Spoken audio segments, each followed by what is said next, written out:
Hello everyone. उम्मीद करता हूँ कि आप सब अच्छे से खैरियत से।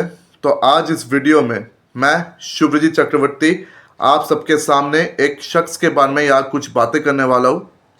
तो इस शख्स को सिर्फ हमारे भारत देश में नहीं पूरी दुनिया में पूजा जाता है। ये हमारे भारत के ही है, ठीक है। तो पूरी दुनिया में इनकी बहुत इज्जत है और ख़ासकर संगीत में इन्होंने जो काम किए हैं, संगीत की जगत में ये सबसे बड़े नामों में से एक है। तो शायद ही ऐसा कोई देश होगा, शायद ही ऐसे कोई इंसान होगा जिन्होंने कभी भी इस इंसान का नाम कहीं पर भी सुना नहीं होगा या इनके गाने कहीं पर भी सुना नहीं होगा। तो ये नाम और कोई नहीं, ए आर रहमान है। तो ए आर रहमान साहब, ये संगीत की जगत में कितने बड़े नाम हैं, इनकी कितनी इज्जत है, इस बारे में यहाँ पर डिटेल में बातें करने की मुझे कोई ज़रूरत नहीं है। तो ए आर रहमान हाल ही में उन्होंने कुछ ऐसी बातें कर दी है जिसके बाद आज सुर्खियों में ये छाए हुए हैं। तो 5-6 दिन हो गए इनको ये बातें किए हुए। तो इन्होंने ये सारे बातें कहा था BBC एशियन नेटवर्क में। तो वहाँ हारून राशिद, वो जर्नलिस्ट, उनकी इंटरव्यू ले रहे थे। हारून राशिद, उम्मीद करता हूँ कि आप सब जानते होंगे, ये एक पाकिस्तानी बॉर्न लंदन जर्नलिस्ट है। लेकिन लंदन में रहने के बावजूद इनकी ईमानदारी आज भी पाकिस्तान के साथ है और ये दिल से पाकिस्तानी है। तो इन्होंने हमेशा अपने हर एक इंटरव्यू में एंटी इंडियन सेंटिमेंट्स यानी कि भारत के खिलाफ उन्होंने हमेशा बातें करी है। और पूरा जो BBC नेटवर्क है, उन्होंने हमेशा इंडिया को एक नेगेटिव लाइट में पेश किया है। तो BBC जो है ये हमारे देश का सबसे बड़ा दुश्मन में से एक है, मतलब बहुत बड़ा दुश्मन है। उन्होंने हमारे देश के बारे में हमेशा भद्दी भद्दी बातें कही है और इन्हीं के बदौलत आज पाकिस्तान ये बात भी कहता रहता है कि हमारे देश में कोई टॉयलेट नहीं है। तो BBC जैसे नेटवर्क ने हमारे देश की इज्जत की जिस तरह धज्जियां उड़ाते हैं, इस बारे में उम्मीद करता हूं कि आप सब जानते हैं। तो ऐसे एक चैनल में आके ए आर रहमान भी हमारे देश की इज्जत की धज्जियां उड़ाते हैं। तो चलिए मैं क्या ही लेता हूं कि उन्होंने क्या क्या कहा है। तो जब हारून राशिद ने उनसे पूछा कि आजकल आपका काम कैसा चल रहा है, आपको काम क्यों नहीं मिल रहा है, ये सब वगैरह वगैरह, तो ये कह रहे थे कि पिछले 8 सालों में भारत में एक पावर शिफ्ट नजर आई है जो कि बहुत कम्युनल है। और मतलब इनडायरेक्टली वो बीजेपी सरकार को भी मतलब इशारा करते हुए बात कर रहे थे कि जब से सरकार आई है तब से उनको बॉलीवुड में काम मिलना बंद हो गया और आजकल ये क्रिएटिव काम ऐसे ऐसे लोगों के हाथों में आ गया है जिनको आर्ट के संबंध में, आर्ट के बारे में जिनका कोई नॉलेज ही नहीं है, कोई समझ नहीं है, तो उनके हाथों में आजकल ये क्रिएटिव प्रोसेस आ चुका है जिसके तहत उन्हें काम नहीं मिलता। और फिर एक और सवाल हारून राशिद साहब ने उनसे किया था कि आपने छावा में काम किया, लेकिन ये छावा तो बहुत डिवाइसिव सिनेमा है क्योंकि छावा का जो विलन है वो तो मुसलमान है, हमारे धर्म जात का बात तो मजाक उड़ाया गया। फिर ए आर रहमान उनके साथ अग्री करते हुए कहते कि बिल्कुल सही कहा आपने, छावा एक बहुत ही डिवाइसिव सिनेमा है और मैं अक्सर ऐसे डिवाइसिव या प्रोपेगेंडिस्ट सिनेमा में काम करना बिल्कुल पसंद नहीं करता। तो ऐसा भी ए आर रहमान ने कहा है। तो ए आर रहमान साहब ने और भी कई ऐसे बातें करी है जिनसे ये साफ तौर पर समझ आता है कि उनका खेद है भारत देश के ऊपर कि आजकल उन्हें कोई काम नहीं देता है और उनके धर्म के नाम पर हम मजाक उड़ाते हैं या उनके धर्म के वजह से आज हम उनसे नजरें चुरा रहे हैं, ऐसा उन्होंने उस चैनल में बका है। तो अब मैं उनके इन बातों के लिए अपनी कुछ राय रखना चाहता हूं। तो देखिए, ए आर रहमान ने इस इंटरव्यू से एक बात तो साबित कर दिया है कि वो कितने बड़े एहसान फरामोश इंसान है, बहुत बड़े एहसान फरामोश इंसान है। जिस भारत देश ने उनको इतना सम्मान दिया, इज्जत दी, जिस भारत देश ने उन्हें म्यूजिक डायरेक्टर बनाया, जिस भारत देश में उन्होंने जन्म ली, आज अपने मातृभूमि को, अपने भारत देश को उन्होंने एक गाली दी है। बहुत ही शर्मनाक बात है, बहुत ही शर्मनाक है।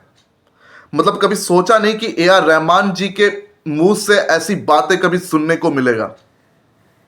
मतलब उनके जो कंटेम्पोररीज है, जो उनके साथ काम कर चुके हैं बतौर म्यूजिक डायरेक्टर्स, बतौर सिंगर्स, सब उनके विरोध बोल रहे हैं, सब उनके विरोध में है। शान ने भी उनका विरोध किया, इम्तियाज अली साहब ने भी उनका विरोध किया, यहां तक कि सोनू निगम ने भी उनके खिलाफ बात करी। और भी कई ऐसे नाम है, अरुण गोविल जी, उन्होंने भी ए आर रहमान को लताड़ा है। और सब ने यही कहा है कि फिल्म इंडस्ट्री में धर्म जात देकर कोई काम नहीं देता। धर्म जात ये तय नहीं करता कि हमें काम मिलेगा कि नहीं, टैलेंट के बेसिस पर ही हमें काम हमेशा मिला है, और टैलेंट ही वह सबसे बड़ा पैरामीटर है। तो आप सोचिए, शान, सोनू निगम, उदित नारायण, कुमार सानू, अभिजीत भट्टाचार्य, आप इनके कितने गाने आजकल सुनते हैं। और सोनू निगम ये बस एक आध फिल्म को छोड़कर और कौन सी फिल्म में ये गाना गाते हैं, उनको कितने मौके मिलते हैं बताइए आप। अभिजीत भट्टाचार्य के गाने आजकल क्या आपको सुनाई देता है? कुमार सानू के गाने आपको सुनाई देता है? उदित नारायण जी के गाने आपको सुनाई देता है? सुनिधि चौहान जी, श्रेया घोषाल जी, उनके गाने आपको कितने सुनाई देते हैं आप बताइए। शान, वो कितने फिल्मों में गाना गाते हैं बताइए। तो इनमें से किसी ने भी कभी भी ऐसी भद्दी बात करने की गुस्ताखी करी? क्या इनमें से किसी ने भी भारत देश के खिलाफ कोई बात करी, सरकार के खिलाफ कोई बात करी इन्होंने, कि सरकार की वजह से काम नहीं मिला, या भारत देश ने हमें इज्जत नहीं दी इसकी वजह से काम नहीं मिल रहा है? या फिर चाइनीज विस्पर से मुझे यह समझ में आ रहा है कि मेरे साथ पक्षपात हो रहा है? तो भाई ये हिंदू धर्म के हैं, लेकिन फिर भी इनको काम नहीं मिल रहा है।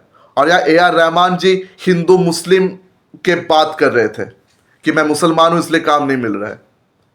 मतलब क्या लॉजिक है इस इंसान का, सच में। और क्या बताए, तो बॉलीवुड में ऐसे बहुत सारे म्यूजिक डायरेक्टर्स हैं जिन्होंने अभी कमान संभाला है, और साउथ में भी बहुत सारे नए नए म्यूजिक डायरेक्टर्स आए हैं। तो चलिए पूरा बात समझाते हैं। तो 1990 दशक से ए आर रहमान ने, ठीक है, इलैयाराजा के हाथ से कमान को लेकर संभाला है। और ये किस बात का कमान है? भारत का सबसे इन्फ्लुएंशियल म्यूजिक डायरेक्टर का कमान है, मार्केट में नंबर 1 म्यूजिक डायरेक्टर के तौर पर छाने का कमान। पहले इलैयाराजा साहब थे जिन्होंने बहुत बढ़िया बढ़िया गाने इन्होंने कंपोज किया हुआ है।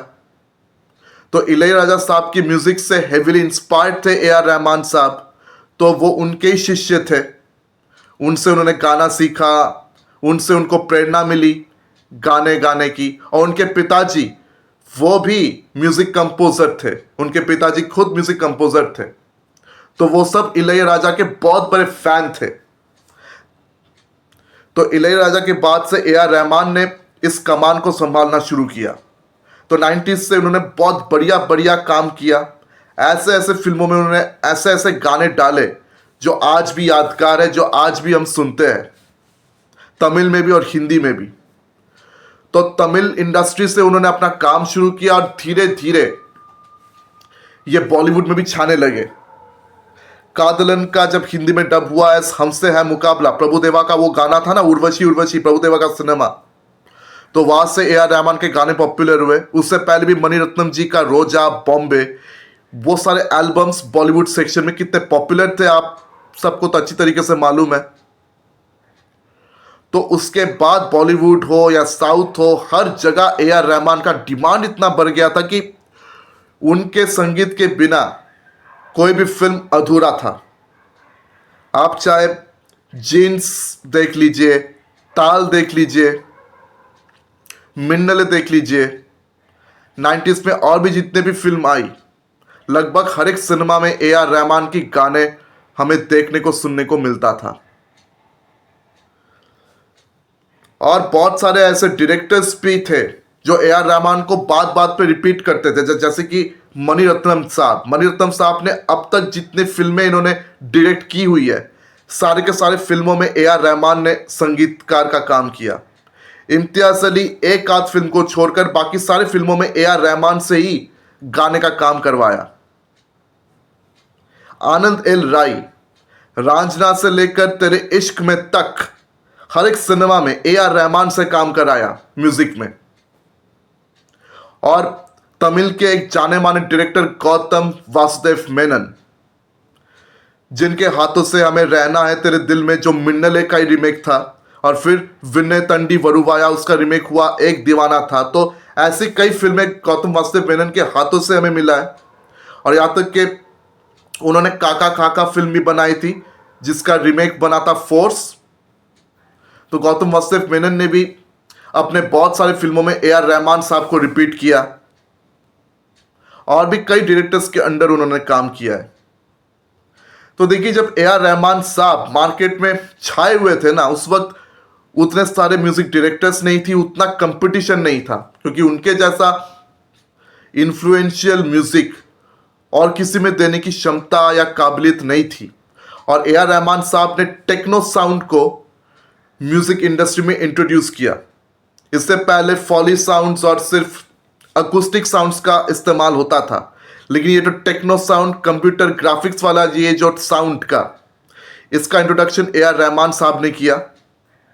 तो उनके हाथों से म्यूजिक रेवोल्यूशन हमें देखने को मिला। तो उसके बाद 90s और 2000s तक उनकी राज बरकरार रहा। लेकिन जब 2010 का ज़माना आया, तब से ए आर रहमान का राज खत्म होता हुआ नजर आया, क्योंकि उस वक्त बहुत सारे म्यूजिक डायरेक्टर्स आ गए, बॉलीवुड में भी और साउथ में भी। और उनके आने से ए आर रहमान तो वो थोड़े पीछे हट गए। लेकिन ए आर रहमान का जितना वक्त आगे बढ़ा है, उनका म्यूजिक का जो क्वालिटी है वो थोड़ा घटता हुआ भी नजर आया है। खासकर आखिरी 10 सालों में ए आर रहमान का म्यूजिक उतना बढ़िया नहीं रही है जितना कि पहले था। तो 2015 में उनकी फिल्म आई थी आई और तमाशा, तो इन दोनों सिनेमा में उनकी गाने बहुत बढ़िया थी। लेकिन 2016 से ए आर रहमान का जो क्वालिटी है वो थोड़ा घटता हुआ नजर आया है। आपको ये भी दिमाग में रखना होगा कि 1990 दशक से ये काम कर रहे हैं, तो 35-36 साल हो गए उनको म्यूजिक इंडस्ट्री में काम किए हुए। तो इतने सालों के बाद भी आज भी वो रेलेवेंट है। आज भी उनको कोई ना कोई फिल्म में काम मिलता है। हर एक साल उनको कुछ साउथ की फिल्मों में काम मिलता है, और कभी कभी हिंदी सिनेमा में भी उनको काम मिल जाता है। वरना और कितने म्यूजिक डायरेक्टर्स को आप ऐसे जानते हो जो 35-36 सालों से काम कर रहे हैं और आज भी रेलेवेंट है? ऐसे कितने म्यूजिक डायरेक्टर्स को आप ऑनेस्टली जानते हो जिन्होंने 30-40 साल पहले काम शुरू किया और आज भी उन्हें काम दिया जा रहा है? मतलब आप सोचिए, स्लमडॉग मिलियनेयर के लिए उनको ऑस्कर मिला था, जय हो, इस गाने के लिए। तो ए आर रहमान साहब, इन्हें काम थोड़ा कम मिलता जरूर है, लेकिन फिर भी मिलता है। वरना आप सोचिए, सलीम सुलेमान जो एक जमाने में बहुत सारी फिल्मों में काम करते थे बतौर म्यूजिक डायरेक्टर, आज उनको कितना काम मिलता है। शंकर एहसान लॉय जिन्होंने 2000 से बहुत बड़ा नाम कमाया था, उनको कितना काम मिलता है बताइए। राजेश रोशन जो ऋतिक रोशन के चाचा है, वो भी बहुत सारी फिल्मों में बहुत बढ़िया गाने दिया करते थे, आज वो कहाँ है बताइए। और भी ऐसे कई म्यूजिक डायरेक्टर्स की बात मैं कर सकता हूं। इस्माइल दरबार, उनको कितना काम मिलता है बताइए। आदेश श्रीवास्तव, उन्हें आखिरी कई सालों में कितने काम मिले बताइए। तो क्या ये बढ़िया म्यूजिक डायरेक्टर्स नहीं थे? उनका भी तो एक जमाने में दौर था, जमाना था। हिमेश रेशमिया, आज इनका क्या हाल है? इनका भी एक जमाना था, एक दौर था जब ये नंबर 1, मतलब मार्केट में सबसे बड़ा नंबर 1 म्यूजिक डायरेक्टर हुआ करते थे बॉलीवुड में। तो मेरा कहने का मतलब है कि सिर्फ म्यूजिक डायरेक्टर ही नहीं, हर एक आर्टिस्ट का एक दौर आता है जब वो मार्केट में नंबर 1 होते हैं। उसके बाद उनका वक्त पुराना हो जाता है और वक्त के साथ साथ ऑडियंस का टेस्ट भी धीरे बहुत बदलने लगता है। चाहे आप एक्टर्स के तौर पर देख लीजिए, पहले दिलीप कुमार साहब बहुत बड़े सुपरस्टार थे, अशोक कुमार साहब थे, प्राण साहब थे, उसके बाद धर्मेंद्र जी आए, देव आनंद जी आए, राजेंद्र कुमार साहब आए, उसके बाद राजेश खन्ना, अमिताभ बच्चन और आज तीनों खान है। उसके बाद भी कमान संभालने के लिए रणबीर कपूर, रणवीर सिंह और क्या नाम था उसका, विकी कौशल जैसे अभिनेता तैयार खड़े हैं, तैयार बैठे हैं। साउथ में भी जैसे एमजीआर, शिवाजी गणेशन जैसे बड़े बड़े मेगा स्टार्स, उसके बाद रजनी कमल की जोड़ी, और अब आए हैं विजय तलपति, विजय, अजित कुमार, ऐसे ऐसे सुपरस्टार्स। तो एक एक दौर के साथ एक एक नए नए आर्टिस्ट हमें देखने को मिलता है, चाहे वो एक्टर्स हो, चाहे म्यूजिक डायरेक्टर्स हो, सिंगर्स हो, चाहे कोई भी हो। तो ए आर रहमान साहब को क्या इतनी सी बात समझ में नहीं आता कि भाई 35-36 साल उनको हो गए और वो थोड़े से आउटडेटेड भी हो गए, मतलब ऐसा कहना तो नहीं चाहिए, लेकिन आखिरी 10 सालों में उनकी कोई म्यूजिक इतनी यादगार नहीं है। मोहनजोदारो से उनका डाउनफॉल एक्चुअली शुरू हो चुका था और आखिरी 10 सालों में आपको ए आर रहमान के ऐसे कितनी गाने याद है जो बहुत यादगार है। हाँ, साउथ में उनके कुछ काम बहुत बढ़िया हुआ है और उनके कुछ गाने मैं साउथ के आज भी सुनता हूं, लेकिन वो संख्या में बहुत ही कम है। और पोन्निइन सेल्वन, वो एल्बम भी थोड़ा अच्छा था। और यहां तक कि छावा, जिसको ए आर रहमान साहब ने डिवाइसिव फिल्म कहा, उस फिल्म में भी उनका काम एज ए म्यूजिक डायरेक्टर उतना बढ़िया नहीं था, बहुत ही एवरेज था।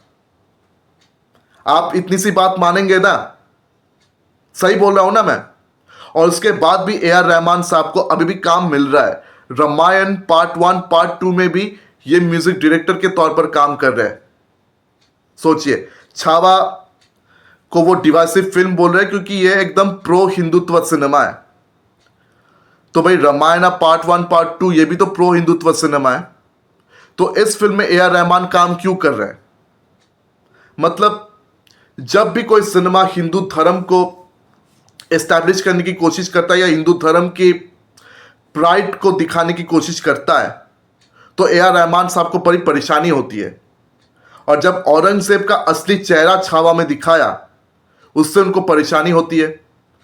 और छावा एक्चुअली छत्रपति संभाजी महाराज की बायोपिक था। छत्रपति संभाजी महाराज, उनको जिस तरह से औरंगजेब ने टॉर्चर किया था, क्या वो कहानी झूठ है? हाँ, क्या वो कहानी झूठ है? अगर झूठ है तो आप सबूत देकर दिखाइए कि ये कहानी झूठ है। आप सबूत दीजिए मुझे। छत्रपति संभाजी महाराज को औरंगजेब ने किस तरह से टॉर्चर किया, लेकिन फिर भी छत्रपति संभाजी महाराज ने कभी भी अपना धर्म जात बदलने का नहीं सोचा। उनसे कितनी बार कहा गया कि आप इस्लाम धर्म को कबूल कर लीजिए, हम आपको छोड़ देंगे, पर उन्होंने ऐसा नहीं किया। आज संभाजी महाराज जी जो है वो हमारे देश के शान है, महाराष्ट्र के शान है। उसके खिलाफ बातें करते हुए इस एहसान फरामोश शख्स को बिल्कुल भी शर्म नहीं आई और ये अपने धर्म जात के नाम पर बात करते हैं। मतलब इतने बड़े आर्टिस्ट जिनकी दुनिया भर में इज्जत है, ये इस तरह की बातें कर सकते हैं, ये सोच के भी शर्म आ रहा है, हमको शर्म आ रहा है। यहां तक कि जावेद अख्तर साहब ने भी इनको लताड़ा, फिर भी इस इंसान को कोई शर्म नहीं है। इन्हें कुछ फर्क ही नहीं पड़ता है। ए आर रहमान साहब एक और वीडियो में अपनी सफाई पेश करते हैं और वही कहते हुए नजर आता है कि किसी की भावना को चोट पहुंचाने का मेरा उद्देश्य नहीं था। भारत देश ने मुझे बहुत कुछ दिया है। भारत आज भी मेरा देश है, आज भी मेरा मुल्क है। भारत देश से मुझे बहुत कुछ जानने को, सीखने को मिला है। ये देश, ये मुल्क मेरा है और मेरे दिल के साथ हमेशा जुड़ा रहेगा। इस तरह की बातें ए आर रहमान साहब ने की है, लेकिन इस सफाई का क्या मतलब है? मतलब आप पहले भारत देश की इज्जत की धज्जियां उड़ा दीजिए, वो भी एक ऐसे चैनल में जाकर जो हमारे देश की इज्जत के साथ सालों से खेल रहे हैं। और उस चैनल के रिपोर्टर जो है वो भी पाकिस्तानी है वो हरामखोर हारून रशीद, उनके सामने जाकर आप हमारे देश की धज्जियां उड़ाते हैं और फिर आप माफी मांगते हैं, सॉरी गलती हो गई।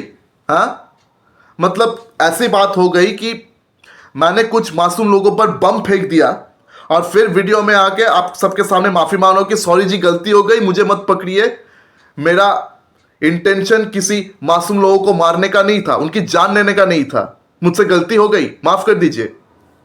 क्या लॉजिक है भाई, ये क्या लॉजिक है? मतलब बहुत सारे लोग चुप बैठे हैं क्योंकि वो भी शायद यही मानते हैं कि इस्लाम धर्म के साथ यहाँ पे अन्याय हो रहा है। बहुत इस्लाम धर्म से प्यार है ना बहुत लोगों को यार, हिंदू होने के बावजूद। और बाकी जो लोग चुप बैठे हैं वो इसलिए चुप बैठे हैं क्योंकि वो AR रहमान साहब की इज्जत करते हैं। लेकिन इस इंटरव्यू से अब यह शक मेरे दिमाग में अब बैठ गया है कि क्या ये इंसान इतनी इज्जत के काबिल है? म्यूजिक इंडस्ट्री में इन्होंने बहुत बढ़िया काम किया है और हमारे भारतीय संगीत को इन्होंने दुनिया के सामने जिस तरह से पेश किया है वो काबिल तारीफ है। और ये जो शब्द है ना, ये शब्द हमारे भारतीय प्राइम मिनिस्टर नरेंद्र दामोदर दास मोदी जी ने कहा है। और उनका एक ऐसा वीडियो AR रहमान के सुपुत्र ने इंस्टाग्राम में वायरल किया था जहां पे मोदी साहब रहमान साहब की ये तारीफ करते हुए नजर आते हैं। फिर भी वो हमारे सरकार के खिलाफ बात कर रहे हैं, हमारे देश की इज्जत को मिट्टी में मिला रहे हैं। मतलब इस इंसान को जरा सी भी शर्म नहीं है, अपने संस्कार की कदर नहीं है इस इंसान को। और इस इंसान के बारे में और भी कई बातें सामने आई है कि इनके घर अगर आप टीका लगाकर जाएंगे तो आपको एंट्री नहीं मिलेगी। नहीं, तमिल कोई भी तमिल ब्राह्मण जिनको तंबरम कहा जाता है, कोई तंबरम जब उनके घर जाते हैं टीका लगा के तो उनको घर में एंट्री नहीं दी जाती, उनको जबरदस्ती बेइज्जत करके निकाल दिया जाता है। तो ऐसे संस्कार में पले बड़े हैं ये रहमान साहब। और आप शायद ये भी जानते हैं कि इनका पहला नाम था AS दिलीप कुमार। हाँ, ये एक हिंदू परिवार में पैदा हुए थे, बाद में खुद मुस्लिम बने। और भाई हिंदू मुस्लिम का ये एंगल की बात कर रहे हैं। भाई साहब आपको कब काम नहीं मिला बताइए? इतनी इज्जत पाने के बाद भी अगर कोई हिंदू मुस्लिम एंगल की बातें करे तो ये कितना एहसान फरामोश है, कितना बड़ा हरामखोर है। मतलब इस बात का यही से समझ में आ जाता है। ये बात करते हैं इस्लाम की इज्जत की। सच्ची बात बताओ, अगर आज इस्लाम धर्म को लेकर लोग इतने शक के नजरिया से देखते हैं, अगर इस धर्म को लोग नफरत के आंखों से देखते हैं, तो इसके लिए जिम्मेदार हिंदुओं नहीं है, इसके लिए जिम्मेदार मैं नहीं हूं या हम लोग नहीं है, इसके लिए जिम्मेदार वो इस्लाम के लोग हैं, वो इस्लाम के रखवाले हैं। उस मजहब के रखवाले ही इस बात के लिए जिम्मेदार है क्योंकि उन्होंने अपने धर्म को, अपने मजहब को खुद बदनाम किया है। यही सच है। अपने मजहब की इज्जत का जनाजा इन्होंने खुद निकाला है, हमने नहीं निकाला।